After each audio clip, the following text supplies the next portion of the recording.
Hoy estudiemos el sermón titulado La promesa y la garantía del cielo. En este mundo, la riqueza, el honor y la gloria no duran para siempre. Todos son temporales. Incluso lo que está hoy en sus manos puede desaparecer fácilmente en un momento. En otras palabras, la gente vive en este mundo sin nada garantizado. Pero ¿qué sucede con nosotros, el pueblo del reino de los cielos? En todo esto tenemos una garantía de Dios. Hermanos, ¿qué puede ser más reconfortante que el hecho de que todo tiene una garantía de Dios? Además, lo que Dios nos ha prometido y garantizado es el reino de los cielos. En este mundo, el futuro de las personas no está garantizado. Incluso las personas adineradas pueden contraer una enfermedad y escuchar. No le queda mucho tiempo de vida. No obstante, sin duda nuestro futuro está garantizado por Dios. Por este solo hecho, ¿cómo debemos sentirnos? ¿No deberíamos tararear con alegría? Hoy en día, debido a la pandemia, las personas del mundo entero están muy deprimidas. Como resultado, se sienten muy inseguras sobre su futuro. Muchos han perdido su empleo y se están produciendo disturbios en varias partes del mundo. Al ver esta situación, qué agradecidos debemos estar con Dios, que nos ha prometido y garantizado el reino de los cielos. Mucha gente piensa que puede ir al cielo siempre que se esfuerce a su manera, asistiendo a los cultos y orando a Dios con diligencia. Sin embargo, ¿qué piensan de cuando Jesús rechazó a esas personas en Mateo capítulo 7, versículo 23, diciendo: «Nunca os conocí, apartaos de mí, hacedores de maldad»? Pueden preguntarse, ¿qué fe debo tener para entrar en el cielo preparado por Dios? Sin embargo, Dios garantiza el reino de los cielos a los miembros de nuestra familia de Sión, de la Iglesia de Dios, que están en la verdad del nuevo pacto. La Iglesia a la que pertenecemos, la verdad que seguimos y nuestro futuro están todos garantizados por Dios. Los apóstoles de la Iglesia primitiva a menudo atravesaban dificultades y adversidades mientras predicaban el Evangelio. A pesar de eso, ¿qué futuro les esperaba para que pudieran llenarse de alegría todos los días? Tenían un futuro garantizado. Si el presidente de un país garantiza algo, tiene gran autoridad y poder. No obstante, nuestra Iglesia, la verdad y nuestro futuro están todos garantizados por nuestro Dios, el Rey de Reyes sobre todo el universo. Ya que Dios nos garantiza todas estas cosas, ¿acaso no estamos gozosos? Estamos en paz en cuanto a nuestro futuro. Es porque Dios garantiza nuestro futuro. Sin embargo, la gente del mundo se siente ansiosa por su futuro pensando: ¿qué pasa si pierdo mi empleo? ¿Qué será de mi vida si pierdo mi empleo? Pero en la Biblia Dios dijo: «Yo alimento a las aves del cielo, visto la hierba del campo. ¿Por qué se afanan? ¿Por qué comerán o vestirán?» ¿No se sienten sumamente animados cada vez que leen estas palabras?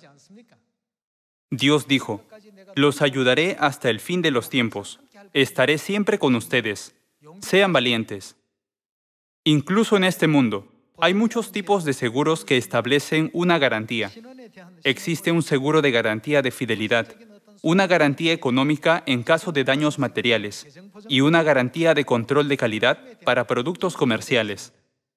Hoy en día, muchas personas adquieren un seguro para tener algún tipo de garantía para su futuro. Lamento decirlo por aquellos que están trabajando en el campo relacionado con los seguros, pero solo Dios puede garantizar nuestro futuro. Para que tengamos una garantía para el cielo y nuestro futuro, simplemente necesitamos vivir de acuerdo con la Biblia. Ciertamente la Biblia es el certificado de garantía más avanzado tecnológicamente que Dios da a la humanidad, ¿no es así? Solo si obedecemos las enseñanzas de Dios, todo saldrá bien. Desafortunadamente, La principal razón por la que las personas se dirigen a la destrucción es que no viven de acuerdo con las enseñanzas de la Biblia. Vayamos a 2 de Timoteo capítulo 3. 2 de Timoteo capítulo 3, versículo 12. Y también todos los que quieren vivir piadosamente en Cristo Jesús padecerán persecución. Mas los malos hombres y los engañadores irán de mal en peor, engañando y siendo engañados. Pero persiste tú en lo que has aprendido y te persuadiste, sabiendo de quién has aprendido, y que desde la niñez has sabido las sagradas Escrituras, las cuales te pueden hacer sabio para... ¿Qué podemos recibir? La salvación por la fe que es en Cristo Jesús. Versículo 16. Toda la Escritura es inspirada por Dios y útil para enseñar, para redarguir, para corregir, para instruir en justicia, a fin de que el hombre de Dios sea perfecto, enteramente preparado para toda buena obra. Toda la Biblia es el certificado de garantía de Dios para nuestro futuro. No está escrito que si vivimos de acuerdo con la Biblia, Dios nos concederá toda la sabiduría que necesitamos para ir al reino de los cielos. Mientras vivimos en este mundo, muchos no perciben la importancia de las enseñanzas de la Biblia.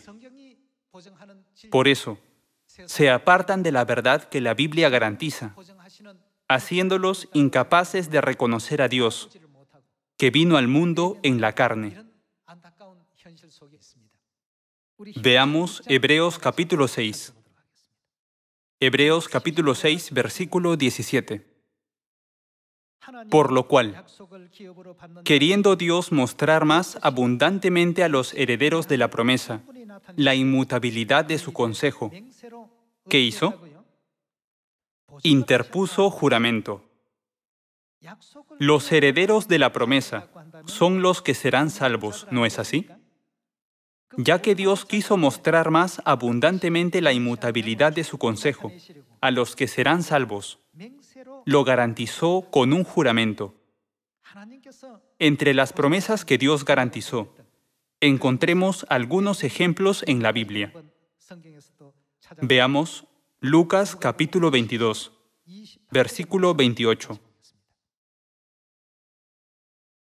Pero vosotros sois los que habéis permanecido conmigo en mis pruebas. Yo, pues, os asigno un reino, como mi Padre me lo asignó a mí, para que comáis y bebáis a mi mesa en mi reino, y os sentéis en tronos, juzgando a las 12 tribus de Israel. Entre los innumerables ángeles en todas las galaxias del reino de los cielos, ¿cuántos creen que tienen el privilegio de comer y beber con Dios a su mesa? Sin embargo, esto es lo que Dios prometió y nos garantizó. Veamos Apocalipsis capítulo 21, versículo 4.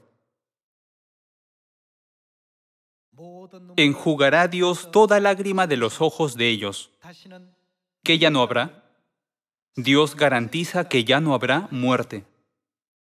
Y ya no habrá muerte, ni habrá más llanto, ni clamor, ni dolor, porque las primeras cosas pasaron. Nadie se enfermará. Ya no habrá ninguna enfermedad que pueda causarnos dolor o sufrimiento. Ya no habrá razón para llorar o clamar, porque ya no habrá muerte. En el mundo donde rebosaremos de un nuevo gozo y felicidad día tras día, Dios prometió y garantizó estar con nosotros para siempre.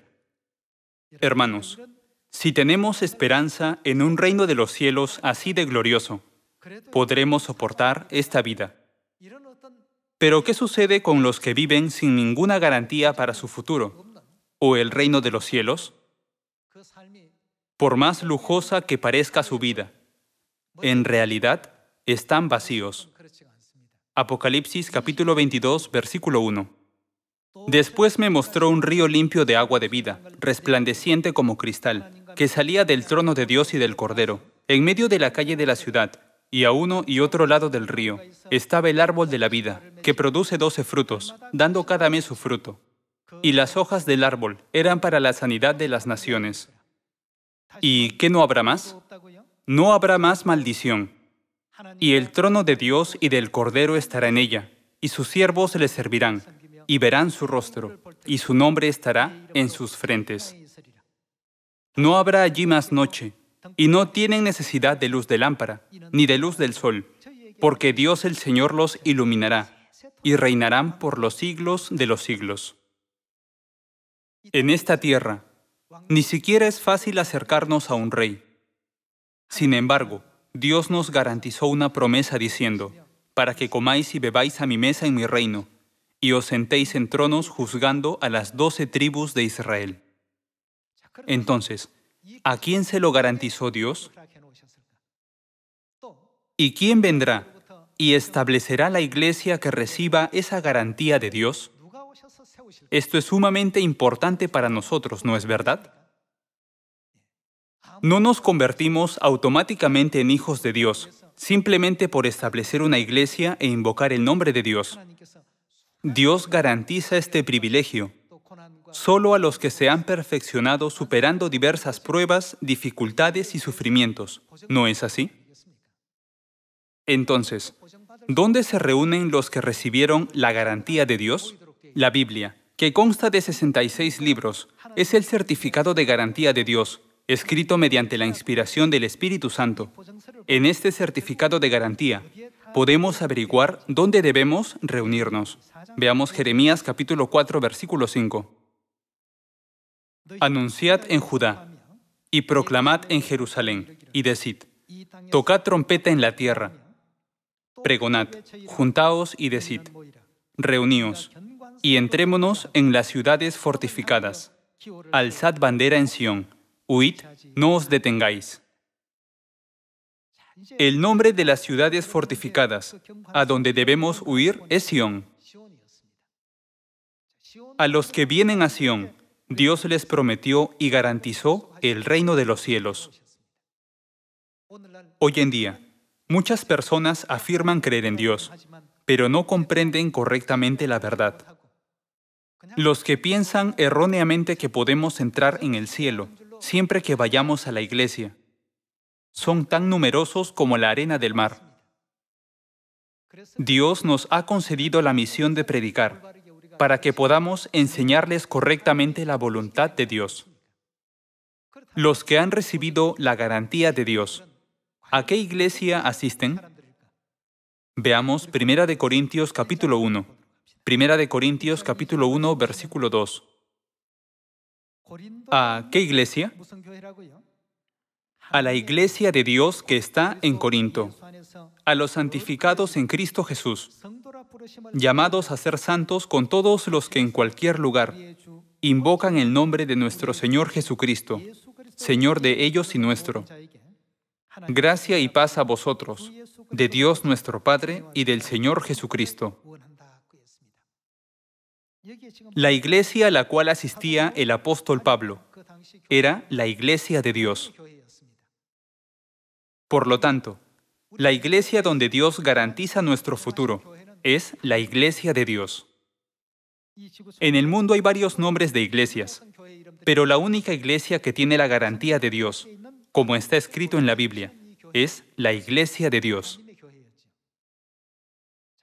Los miembros de la iglesia creían que Jesús era el simple hijo de un carpintero de Nazaret.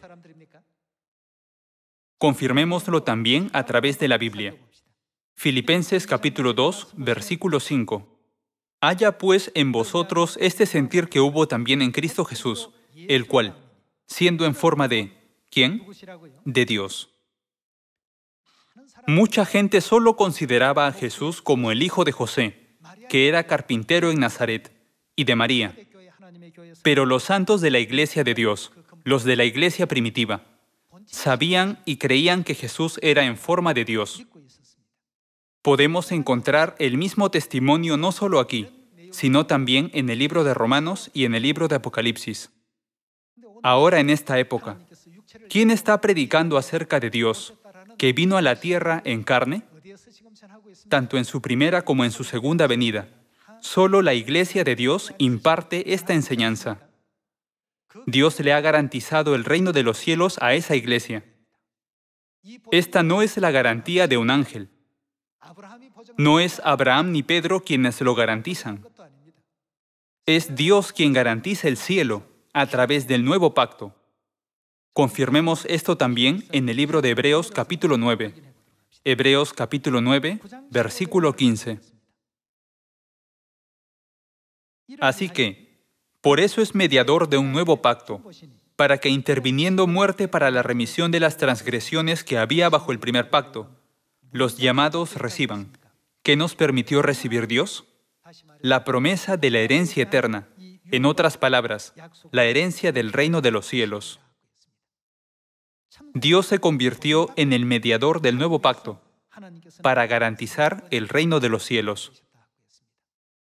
En cuanto a los que reciben la herencia del reino de los cielos, Dios los hace sin mancha e irreprensibles y quita todos los pecados que cometieron consciente e inconscientemente, tanto en el cielo como en la tierra. ¿A través de qué garantizó Dios estas bendiciones? A través del nuevo pacto. Vayamos a Mateo capítulo 7, versículo 21. No todo el que me dice, Señor, Señor, entrará en el reino de los cielos, sino el que hace la voluntad de mi Padre que está en los cielos. A los que hacen la voluntad de Dios, Él les garantiza el reino de los cielos. Versículo 22. Muchos me dirán en aquel día, Señor, Señor, ¿no profetizamos en tu nombre? Y en tu nombre echamos fuera demonios, y en tu nombre hicimos muchos milagros. Y entonces les declararé, nunca os conocí, apartaos de mí, hacedores de maldad. En los últimos días, ¿a qué iglesia debemos ir? ¿Cuál es la característica de la iglesia de Dios? Vayamos a Isaías capítulo 25, versículo 6. Y Jehová de los ejércitos hará en este monte a todos los pueblos banquete de manjares suculentos, banquete de vinos refinados, de gruesos tuétanos y de vinos purificados. Aquí, en este versículo se menciona los vinos refinados. La Pascua desapareció después de ser abolida en el Concilio de Nicea, en el año 325 después de Cristo. Como estaba profetizado, pasó un largo tiempo de 1600 años, hasta que Dios viniera a la tierra para restaurar la Pascua una vez más. Por esa razón, la Biblia dice que Dios prepararía un banquete que nos da vida, a través de vinos refinados. Versículo 7.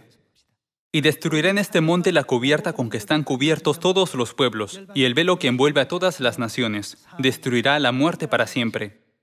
En los 66 libros de la Biblia, ¿qué vino usa Dios para destruir a la muerte para siempre? El vino de la Pascua. Versículo 9. Y se dirá en aquel día, he aquí, este es. ¿Quién es Él? Nuestro Dios. Le hemos esperado y nos salvará. Según Hebreos capítulo 9, versículo 28, ¿qué traerá Cristo cuando venga por segunda vez?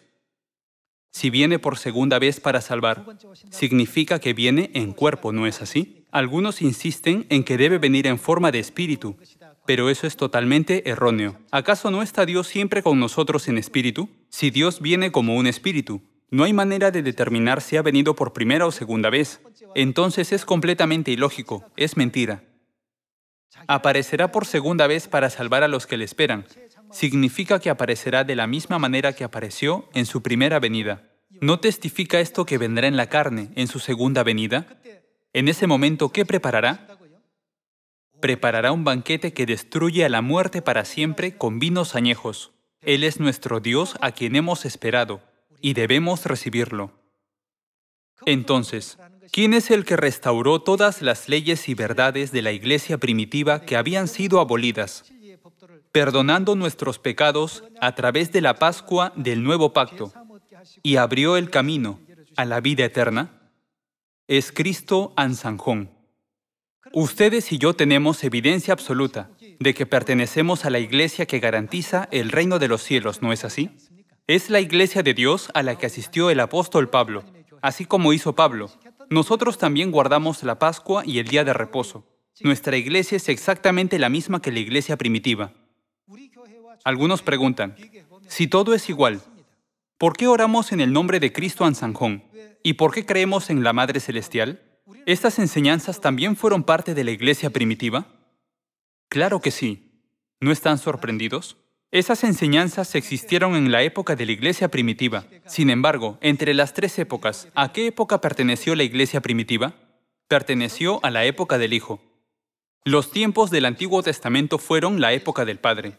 Y la primera vez que Jesús vino a la tierra fue la época del Hijo. ¿Qué sucede con la época en la que vivimos ahora? Es la época del Espíritu Santo. ¿Con qué nombre llevará a cabo Jesús su obra de redención? En esta época en la que vivimos, ya no usará el nombre de Jesús, sino que cumplirá la obra del Evangelio con su nombre nuevo. Confirmémoslo en la Biblia. Apocalipsis capítulo 3, versículo 12.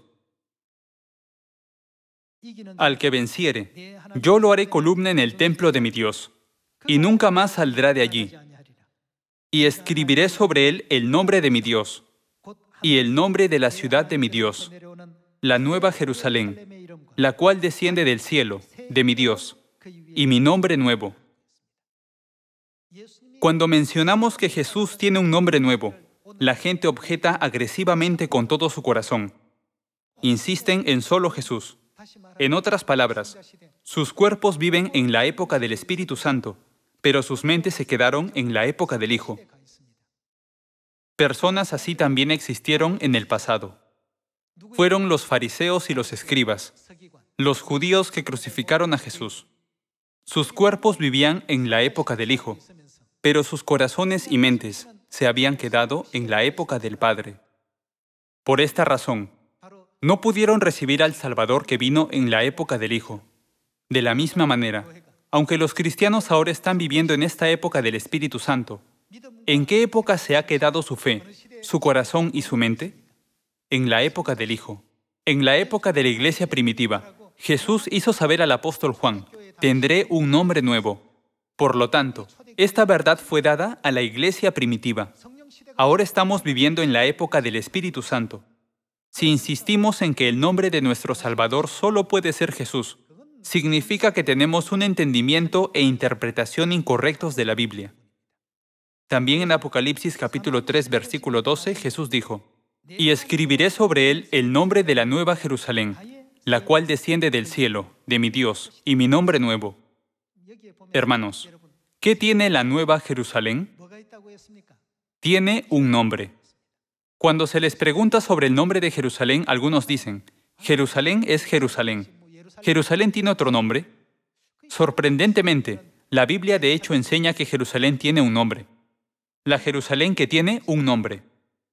Cuando el apóstol Juan todavía estaba vivo, Jesús le enseñó a través de una revelación que Jesús tendría un nombre nuevo. Cuando mencionamos el nombre nuevo Ansanjón, algunos preguntan, ¿no había ninguna enseñanza acerca de esto en la iglesia primitiva? ¿Los santos de la iglesia primitiva alguna vez usaron ese nombre?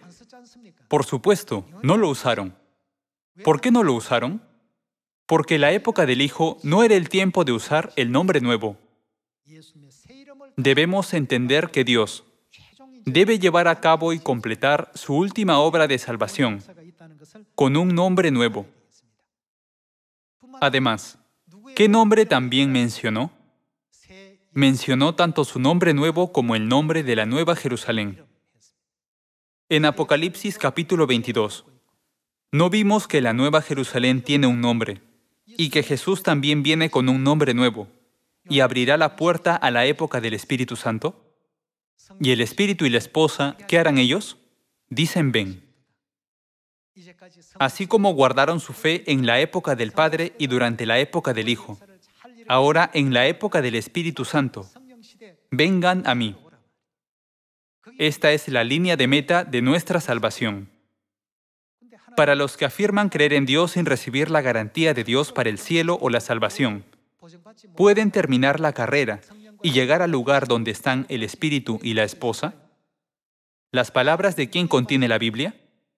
Si alguien rechaza las enseñanzas de Dios en la Biblia, es como decir, mis pensamientos son mejores que las palabras de Dios. Entonces, ¿por qué la salvación depende de Dios? Dios es el único que anuncia lo porvenir desde el principio y hace expiación por el pecado de la humanidad, guiándonos al cielo. Sería realmente desafortunado que alguien rechace las palabras de Dios en la Biblia, simplemente porque no concuerdan con sus propios pensamientos. En esta época del Espíritu Santo, solo si confiamos y oramos en el nombre nuevo de Jesús e invocamos su nombre nuevo, podremos recibir la salvación. Veamos Apocalipsis capítulo 19. Apocalipsis capítulo 19, versículo 6. Y oí como la voz de una gran multitud, como el estruendo de muchas aguas, y como la voz de grandes truenos que decía, Aleluya, porque el Señor nuestro Dios Todopoderoso reina. Gocémonos y alegrémonos y démosle gloria, porque han llegado las bodas del Cordero y su esposa se ha preparado. Aquí, ¿a quién representa el Cordero? Representa a Jesús. Esta revelación fue escrita 60 años después de que Jesús ascendiera al cielo en su primera venida. Por lo tanto, el Cordero en este versículo debe de referirse a Jesús en su segunda venida. Porque han llegado las bodas del Cordero y su esposa se ha preparado. La verdad de que el Cordero y la esposa del Cordero aparecerían fue enseñada por la iglesia primitiva, y esa iglesia es nuestra iglesia de Dios. Esta verdad solo podía cumplirse en esta época del Espíritu Santo. Versículo 8. Y a ella se le ha concedido que se vista de lino fino, limpio y resplandeciente, porque el lino fino es las acciones justas de los santos. Y el ángel me dijo, escribe, bienaventurados los que son llamados a la cena de las bodas del Cordero. Aquellos que son invitados al lugar donde moran el Cordero y la esposa del Cordero, son muy bienaventurados. Todos los hijos de Sión, los miembros de la Iglesia de Dios, Sociedad Misionera Mundial, en todo el mundo, que creen en Dios Padre y Dios Madre, son aquellos bienaventurados, de los que habló el ángel. Hace 2000 años, Jesús mostró al apóstol Juan a través de una revelación. Esto es lo que sucederá en nuestra Iglesia de Dios en 2000 años. ¿No es así? Veamos Apocalipsis capítulo 21, versículo 9. Vino entonces a mí uno de los 7 ángeles que tenían las 7 copas llenas de las 7 plagas postreras y habló conmigo diciendo, ven acá, yo te mostraré la desposada, la esposa del Cordero. Y me llevó en el espíritu a un monte grande y alto, y me mostró la gran ciudad santa de Jerusalén, que descendía del cielo, de Dios. ¿Qué tiene Jerusalén según Apocalipsis capítulo 3, versículo 12? Tiene un nombre. Si vemos Gálatas capítulo 4, podemos entender fácilmente por qué dijo que Jerusalén tiene un nombre. Gálatas capítulo 4, versículo 26. Mas la Jerusalén de arriba, la cual es madre de todos nosotros, es libre. Esta es la misma Jerusalén que se menciona en Apocalipsis, cuando Jesús dijo, escribiré sobre él el nombre de la nueva Jerusalén y mi nombre nuevo. Cuando enseñamos que esta verdad existía incluso en la iglesia primitiva, algunos no lo creen. Entonces, ¿en qué época vivió el apóstol Juan? ¿En qué época vivió el apóstol Pablo, que escribió el libro de Gálatas? Ambos eran parte de la iglesia primitiva y vivieron en la época del Hijo, ¿no es cierto? La verdad sobre el nombre de Jerusalén era una enseñanza que existía en la iglesia primitiva. ¿Quién enseñó esta verdad? Fue Jesús quien enseñó esta verdad. Pero como no se iba a cumplir en la época del Hijo, reveló solo lo necesario para los santos de esa época. El resto debe ser revelado en esta época del Espíritu Santo. Esta fue ciertamente la verdad enseñada en la Iglesia de Dios. Solo a la Iglesia que tiene esta verdad, Dios garantiza el reino de los cielos con un juramento. ¿No es esta la verdad que Dios garantiza con un juramento? De esta manera, tenemos la garantía de ir al glorioso reino de los cielos donde no hay más muerte, ni llanto, ni dolor. Aunque ahora estamos llevando una vida magnífica y realmente asombrosa que debería ser envidiada, parece que no nos damos cuenta plenamente de quiénes somos en realidad. Aunque el patito feo fue odiado por sus hermanos cuando era pequeño, cuando creció, ¿qué era en realidad? Era un elegante cisne, pero no sabía quién era, pensando, ¿por qué todos me odian y me intimidan? No sabía que era realmente diferente. Durante mucho tiempo, vivió sin saber la verdad de que era un elegante cisne. El pueblo de Dios está pasando por las mismas dificultades de la vida que la gente del mundo, pero siempre tiene un pensamiento diferente. Nos imaginamos a nosotros mismos. Ojalá pudiera volar como esos hermosos cisnes. Siempre hemos soñado con el reino de los cielos. Buscamos una forma de vida diferente a la de la gente del mundo. Hasta ahora, Dios ha estado guiándonos a través de las enseñanzas de la Biblia. Tengamos una fe correcta en Dios continuamente hasta el final, para poder entrar en el maravilloso mundo que Dios está preparando para nosotros. Esperando que hayan recibido mucha gracia, quisiera concluir este sermón. Muchas gracias.